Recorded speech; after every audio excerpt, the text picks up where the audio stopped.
Overstock is already a trailblazer in the world of retail and blockchain technology, and has now set the pace of communications by merging paid and earned media strategies and leveraging the Onclusive platform to measure and optimize its efforts.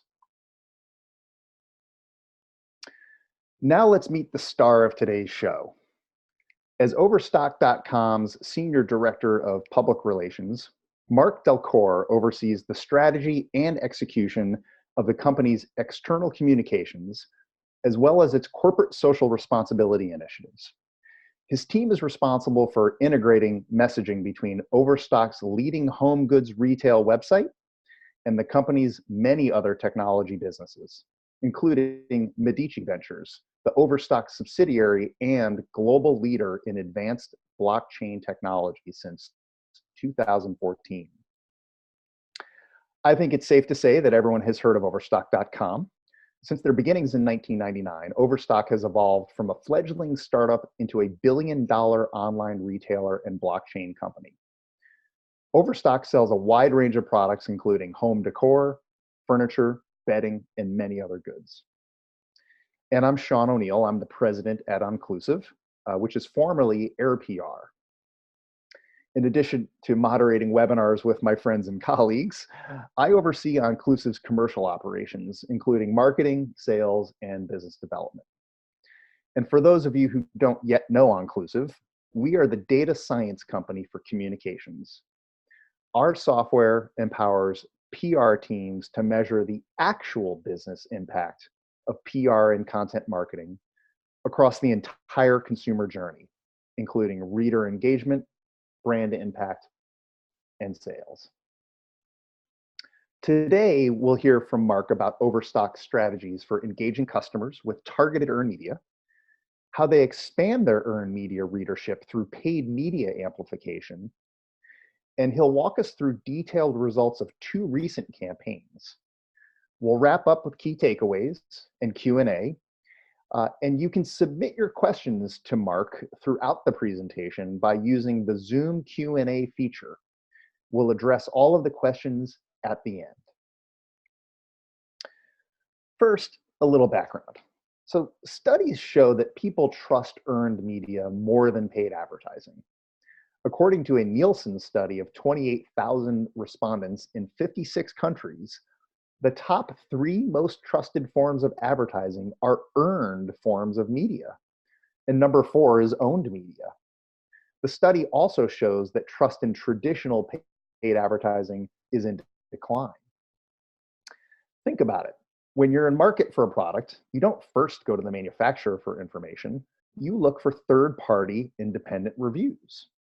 The same Nielsen study shows that the same combination of earned and owned media is the most influential in the product research process. But it's getting harder and harder to obtain earned media. First, you need a great idea. Then you need to build a narrative around it. Then you need to identify, connect with, and influence a journalist to help you tell the story. And when you do get the press coverage, you can't always control what it says, where it appears, who reads it, and how many people read it. Then, if you actually get some great press about your company, there's a shelf life to that coverage, and it still may not get to your target audience at scale. And herein lies the issue with traditional communications. Your PR team is responsible for and deserves the credit for generating your company's most valuable content. But there's a lack of control, predictiveness, measurability, and optimization in the earned media process, which exist in all other forms of marketing. We all know the world of PR has changed. Thanks to the digital transformation, today every blogger, every influencer is a journalist. And there are 5,000 to 10,000 new blogs started every day. So communications has moved away from just how do we promote our story to a handful of journalists to now, how do we figure out which of the millions of journalists that exist today are the ones who can help us tell our story? We've all observed this, but Onclusive studied a number of macro trends and published first ever industry stats in the Global Media Report and the Global Journalism Report, where we found that the media ecosystem has expanded with a 20% increase in media outlets which published content from January to December of 2018. So a 28% increase in the number of media outlets over the course of that year. And the media landscape has also become totally fragmented, with that increase in publishers coming almost entirely from new tier 3 outlets, which is where the largest overall shift of publications has occurred. And at the same time, press rooms are shrinking with fewer and fewer professional journalists. As a matter of fact, as you may be aware, the US Labor Department reported this year that there are now more than 6 media relations professionals to every reporter. So journalists are under increased pressure, now being forced to raise their output overall and being bombarded by PR teams every day, making it even harder than ever to get their attention. The bottom line is it's harder to get the story, it's harder to get the reach, it's harder to get the impressions, and some days it feels like it's just impossible to control the output or the outcome. And until recently, there hasn't been a mechanism to target press coverage to a very specific audience. We've always relied on the publication to organically deliver an audience who comes upon your articles, naturally, during a narrow window of time after the articles have been published. Fortunately, the tools now exist to control the distribution, targeting, and results of your content by fusing your PR. The goal of this strategy is to combine the strength of earned media, which is credibility, with the strength of advertising, which is reach and frequency. And by tracking the reader engagement, brand impact, and outcomes from your amplified content, your PR team can continually optimize this process towards business goals. We call this new practice growth PR, using technology to identify the right story, using data to inform where and with whom to tell the story, then leveraging advanced advertising technologies to deliver your most valuable content to its intended audience. And of course, measuring the actual impact it is having on your business. Now let's take a look at how Overstock, one of the most innovative e-commerce brands in the world, is executing their own growth PR playbook to communicate its value proposition and maximize the effect of its earned media coverage by delivering specific articles to its target audience using paid advertising strategies. So Mark, today we're going to highlight 2 recent campaigns of yours. Can you tell us about the objectives of these campaigns? Absolutely. Thanks, Sean, and thank you for the kind words you said about Overstock. So anybody who has noticed this year will know that Overstock has had all sorts of press coverage, but we really needed to focus on raising our key messages above all the other noise. And we were looking for ways to do that and realized that some of the strongest key messaging we had was in the form of earned coverage. So we identified a couple key messages that we've already seen resonate with our customers on some level, and we looked to amplify those. So the first campaign we did, we chose an evergreen article that was written by My Domain. It was titled 8 Overstock Shopping Secrets You'll Wish You Knew About Sooner. And I just want you to peek the date there. The article was, written in early January, February of this year, but the campaign I'm going to tell you about, we ran in mid to late summer. So it's definitely a case of understanding what key messages work, not when those key messages came out. And we chose a message here that was a little more instructional as opposed to inspirational to our customers. And we wanted to help our target audience be directly exposed to the value shopping at Overstock could bring. So these 8 secrets were things like free shipping on every order over $45. And if you're a Club O member, you get cash back on every purchase and free returns, things like that, that really helped you become a power user and a power shopper of the site.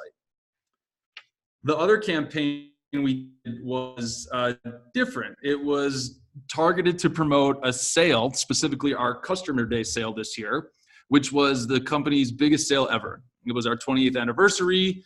During our anniversary sale, we always have this great Customer Day, and we really blew it out this year. But we needed a way to really amplify the earned coverage we were getting to ensure that we were reaching as broad of an audience as possible. Because, at the end of the day, when you're working with truly earned coverage, it's all up to the editors whether or not the piece gets published, and you can pitch your hearts out and not get any stories at all. So we wanted to make sure that the stories we did get that had the right messages within, we could amplify. So we pitched hard with the support of our agency, and we were looking for a piece that had three things: our key messages, very easily accessible in the article, that was in a top tier publication, something with brand recognition and trust, and there was a lot of backlinks in there.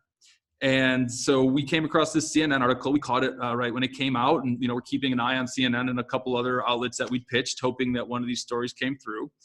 And once that came through, we quickly amplified that. And that was more of a call to action as opposed to the previous campaign, which was a little bit more just informational.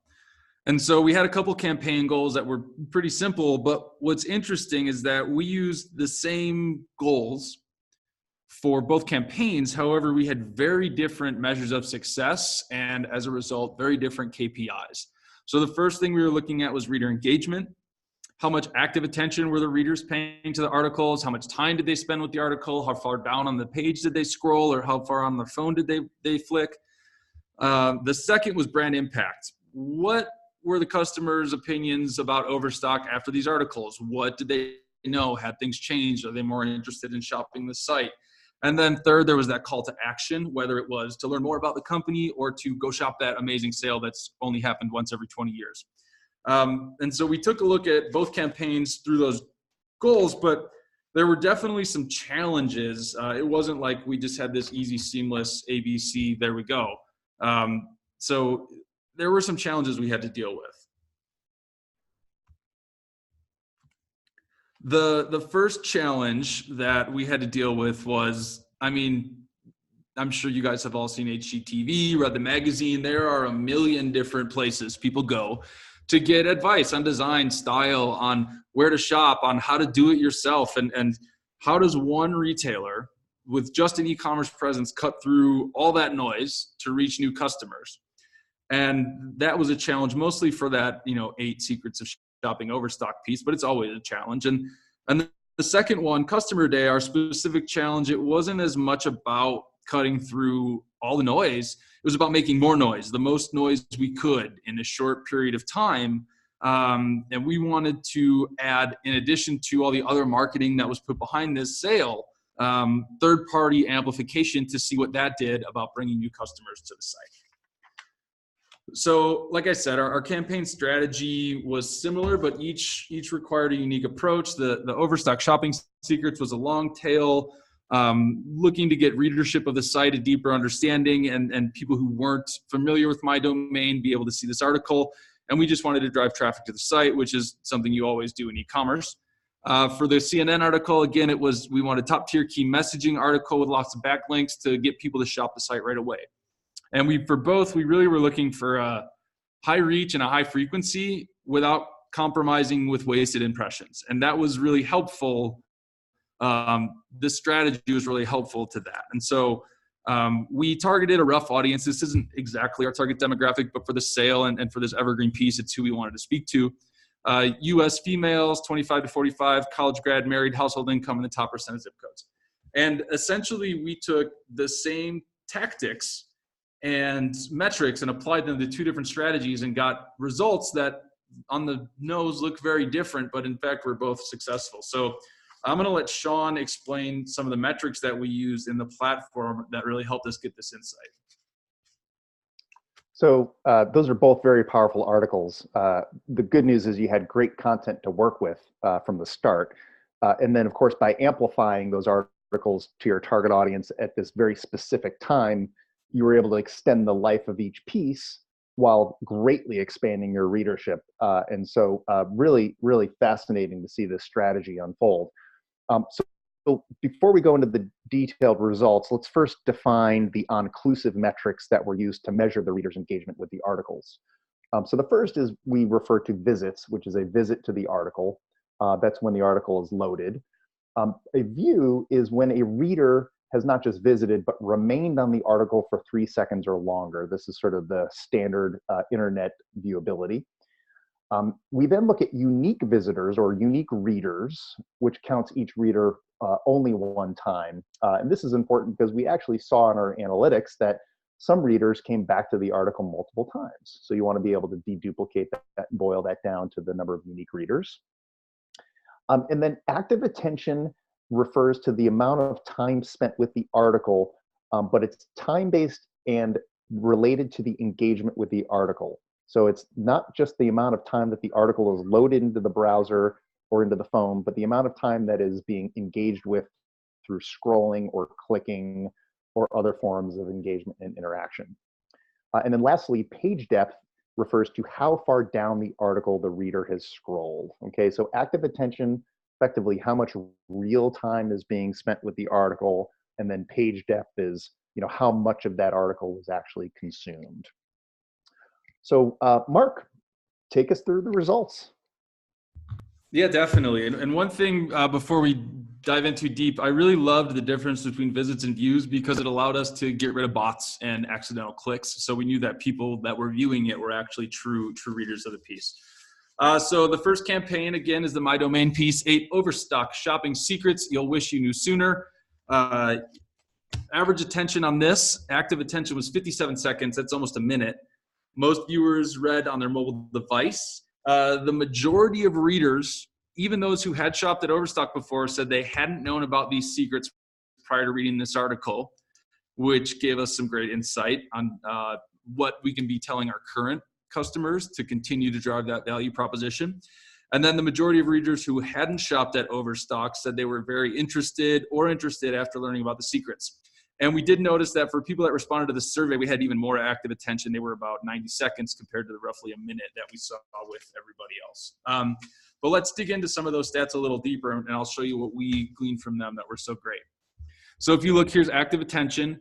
You'll see that we had okay distribution across the ladder, and then the majority of people, more than a third of them, spent a minute or more on this story. And that's great because this was a more dense story. There were 8 headlines with some descriptions of what those secrets are, everything from how it pays to be a Club O member to, ways that you can look for great deals and how you can sign up for the best coupons and every trick that we knew that we could share with our customers about shopping the site. And so we were pleased to see that, at least a third of the people spent enough time to really get a lot of information out of that. And article depth, the next metric we looked at, that backs that up really well too. You'll see here that about 60% of people read the full article or close enough to it. And that's awesome because that means the majority of our key messages got delivered to the largest amount of people. Even if they just read the headlines of each and resonated positive sentiment that those programs could bring to the brand, it was a win for us. And so we were really happy to see that article depth come through for that piece. As I mentioned, it was the vast majority on mobile. In fact, almost negligible on tablet or desktop. But for a campaign that was amplified mostly through social media, that makes sense. People go on social media on their phone.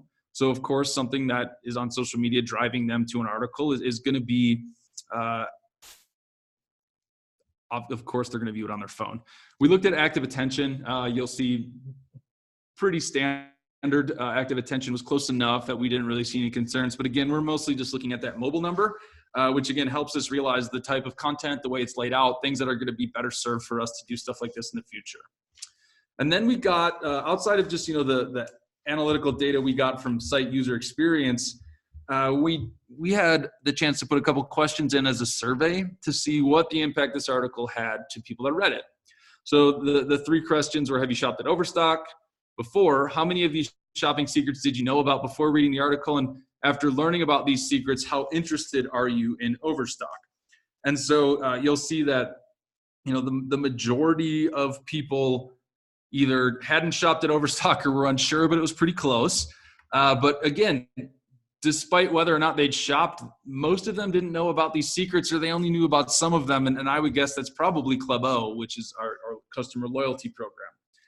And then after learning about the shopping secrets, you'll see that, the vast majority were interested or very interested, or at least neutral about the company, meaning that we had a positive shift in the shopping affinity for these potential customers to the site. And I was really happy to see such low numbers on uninterested or very, very uninterested. But what's weird about that is, regardless of sentiment, we had the same engagement for respondents. So if you look here, we roughly had the same engagement despite whatever they responded. So, even people that were uninterested in shopping at Overstock spent almost as much time on the shopping secrets as people that are very interested in shopping at Overstock, which is weird to me, but it shows that, regardless of sentiment people might have on our brand, the information was interesting enough for us to get engagement from responders in any way. Those are really impressive results, Mark, and congratulations on both the incredible time spent and page depth metrics with these articles. And of course, the huge impact that these articles had on the reader's sentiment of Overstock. It really speaks volumes of the quality of the content and the way that you were able to actually get your key messages pulled through in this earned media. So great work there. Congratulations. Now, let's take a look at some of the same metrics from the CNN article. And so what's interesting here is this campaign also appeared to be successful, although it drove slightly different set of outcomes for you. So talk to us about this one. If you look at the numbers, and I'll show you in a sec, you're going to be like, oh my God, they had a huge fall off for this campaign. But, we actually saw this as a great success. We saw roughly 4,000 additional people get this article fed in their feed. That was exposure we weren't going to get outside of that. The next piece was a little tough. Almost all of the readers didn't know it was customer day. We knew we were still in the awareness phase, but we didn't know how in the awareness phase we were necessarily.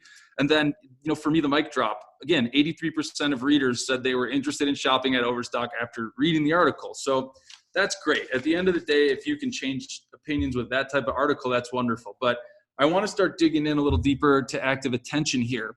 You'll see it's a much more even distribution. And, really the average attention was 32 seconds, which seems bad compared to the minute that we had before. But, take a look at that screenshot of the CNN page and count the backlinks in there. There's 6 backlinks in those first 3 paragraphs. Back in my newspaper days, we'd call that above the fold.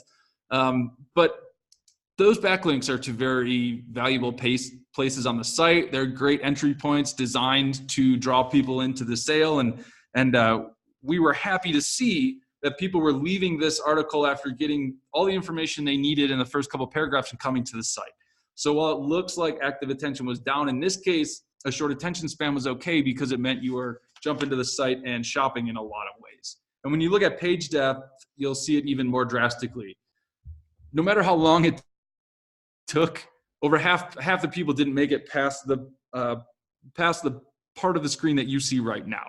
And again, we were okay with that. Normally we'd be a little bummed, like, oh my God, there's so many great product descriptions and sale call outs and brand mentions and beautiful pictures below. But if people are jumping over to the site, and this is already a high intent buying traffic, we're going to get great success out of this engagement, even if page depth was short. And then if you look at the device analytics, again, you'll see that mobile or phone killed it, which we're happy to see because we have a really great mobile experience. Our app team has won 7 consecutive mobile web awards for best retail app. And so anytime we have someone shopping on their phone, it's a win for us. So, and again, you'll see average attention time was about the same. Tablet was a little higher, but we really focus in on the phone metric because of the huge majority that used it on their phone. So then again, we had the chance to ask some survey questions. It was a little different than the questions we asked for the previous campaign because it was a different campaign. So our questions were, have you shopped at Overstock before? And you'll see a little over half, maybe 54% hadn't. So it was great. We're getting this article about Customer Day in front of a brand new audience. What a great first impression to make on the biggest sale of our year. The next question, again, I was a little bummed to see this response. Less than 10% said they were aware of the event. And, Customer Day is our Overstock brand holiday. It's something we've been doing for a couple years as part of our anniversary sale, which we've done for 20 years now. But we're still getting the word out on it, and we don't necessarily spend as much in marketing behind it as some of our deeper pocketed competitors were. So we have to be really efficient with our marketing. And this really showed us that, we've got a lot of work to do in the awareness space from a PR perspective next year when that comes around. And then again, the mic drop stat here, the one that I love and was super excited to show to leadership was, after reading this article, how interested are you in shopping at Overstock? And again, this was just a sales highlight piece. We were lucky enough to get earned coverage with some affiliate links, but it was great. And we had, a huge majority, 83% of the people were interested or very interested in shopping at Overstock. So this was great.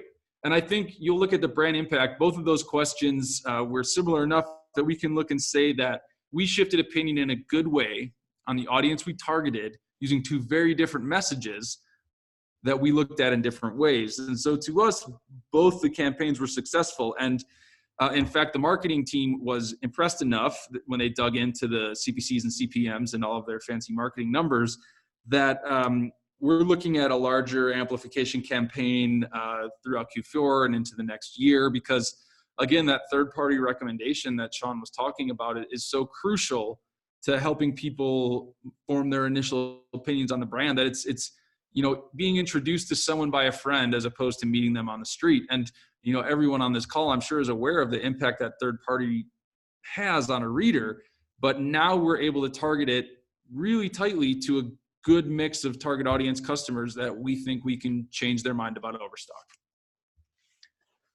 That is great stuff, Mark. And thank you for sharing all of those exciting detailed results. So now let's move into a few key takeaways and recommendations.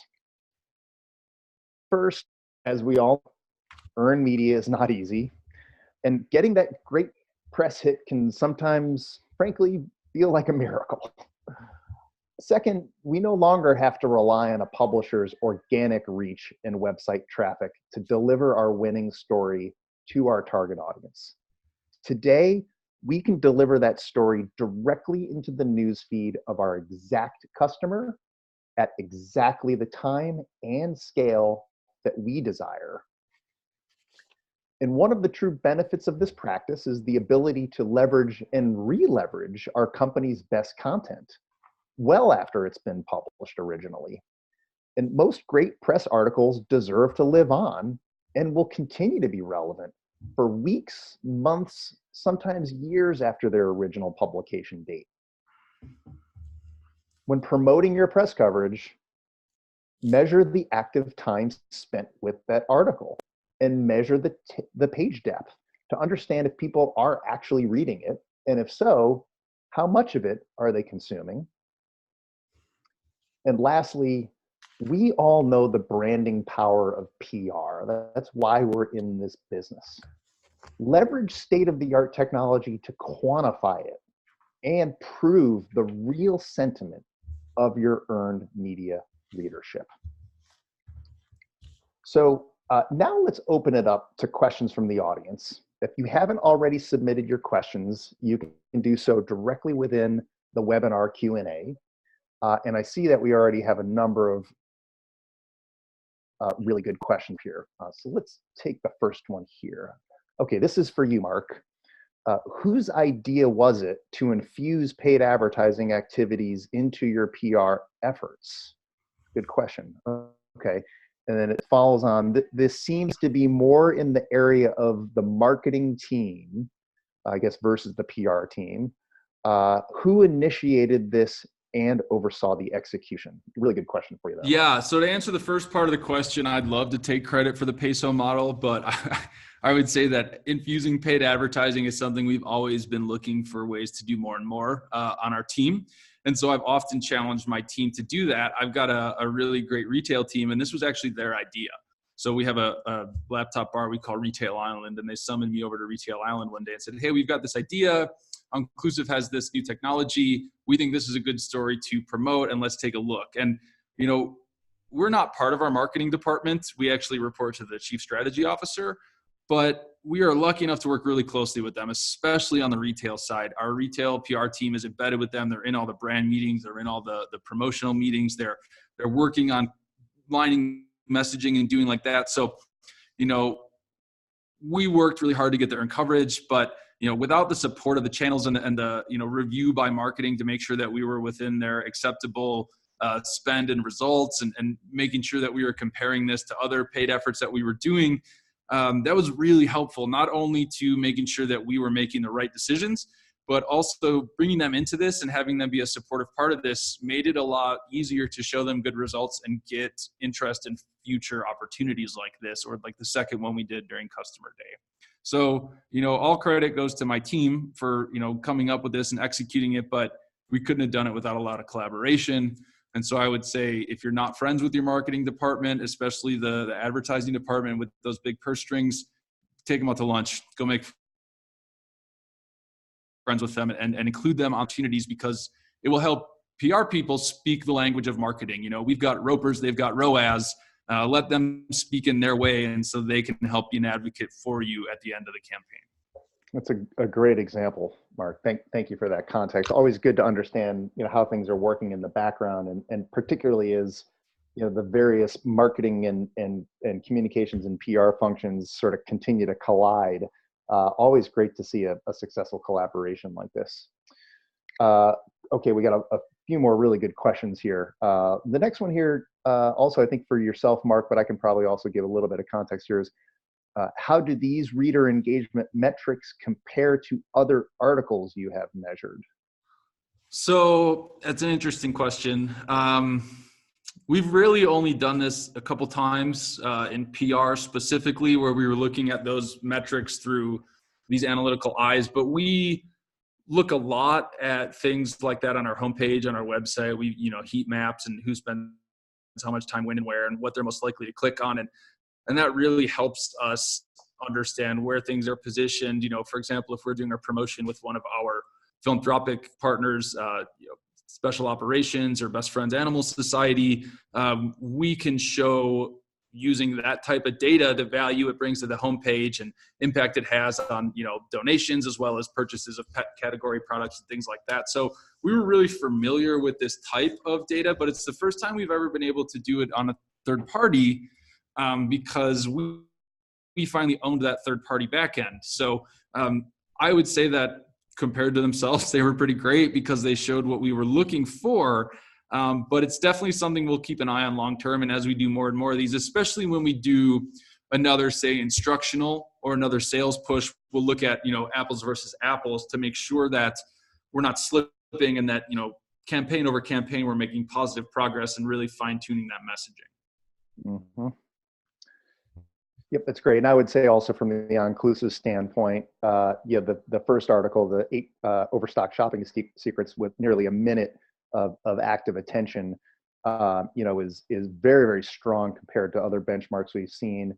And even the CNN article, which was, you know, about 35 seconds on average, still hovering around the index. So very strong performance against, you know, other articles that we've measured in the platform.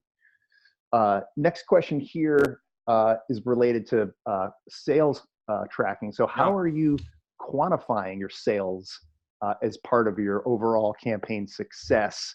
And what kind of sales impact did you see specifically from the customer day article? Absolutely. So great question. I do have to keep the recipe for the secret sauce a little covered here. So I can't talk about exactly how we do that, but as I mentioned, we were able to see through some tracking that we have already embedded in our site, as well as what the Onclusive platform provided for us, what people were doing behavior-wise after they came from these articles.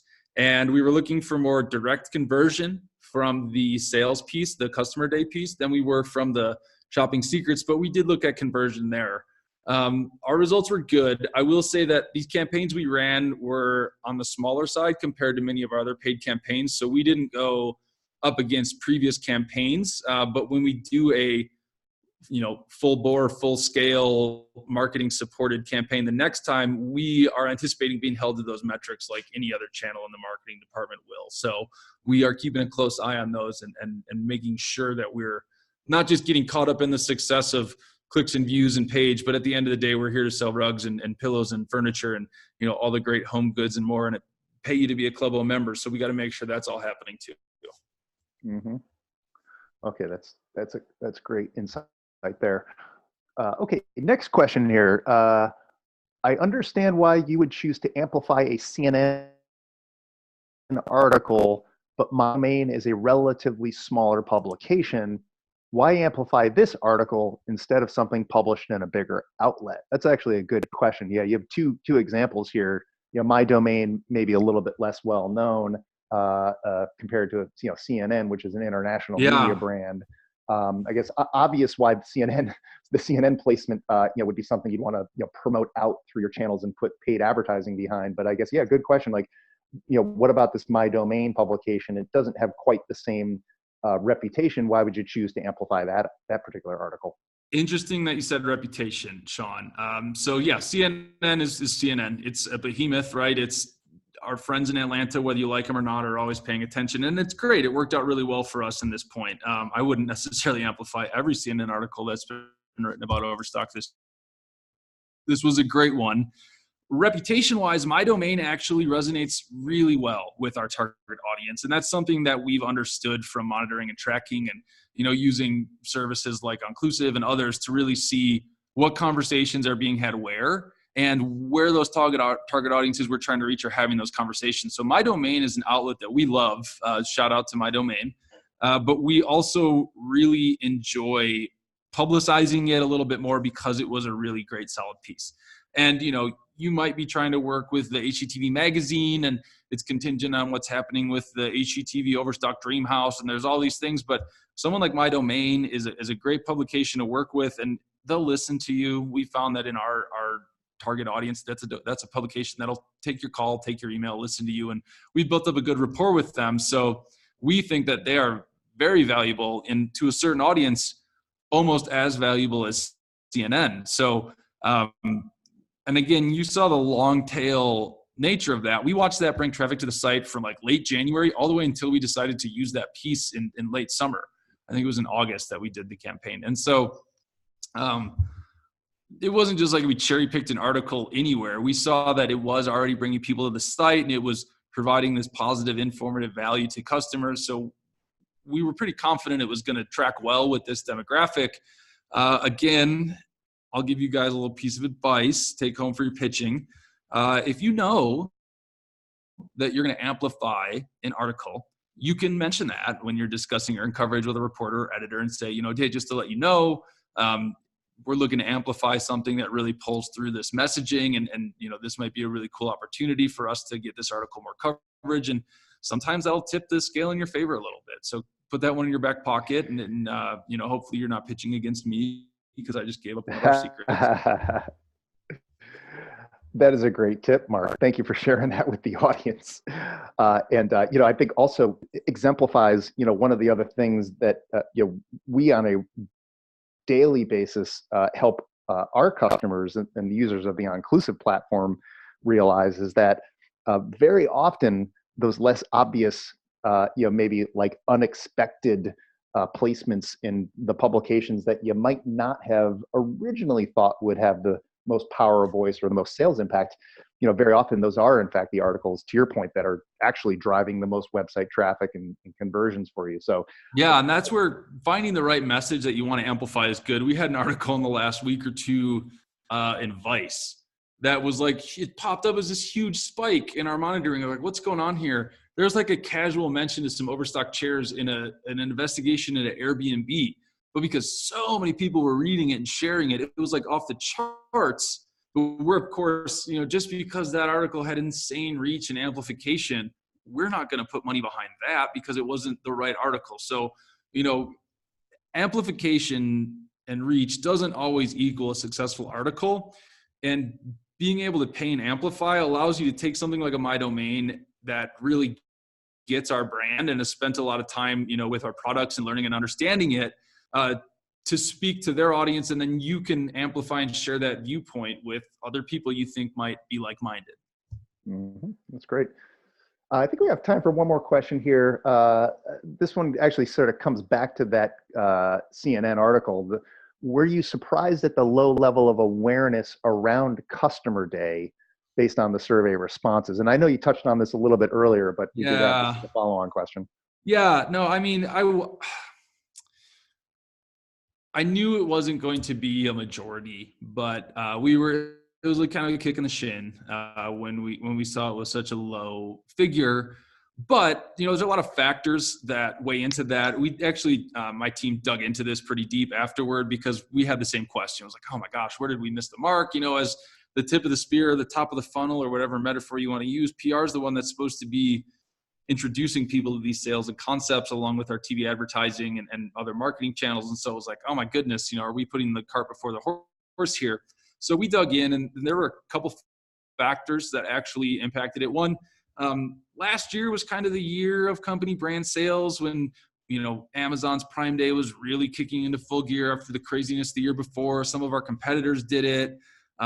Target jumped in the mix, and we'd been humbly chugging along with our Customer Day for a few years there. So it was kind of like, oh, we've done this story before, was a little bit of the response that we got. And we really had to fight to show why this year was different, lean heavy on those 20th anniversary and biggest sale ever. And literally it was the biggest sale the company's ever had in a company known for great sales. So, I mean, that was alone a really good value proposition for us to get in there.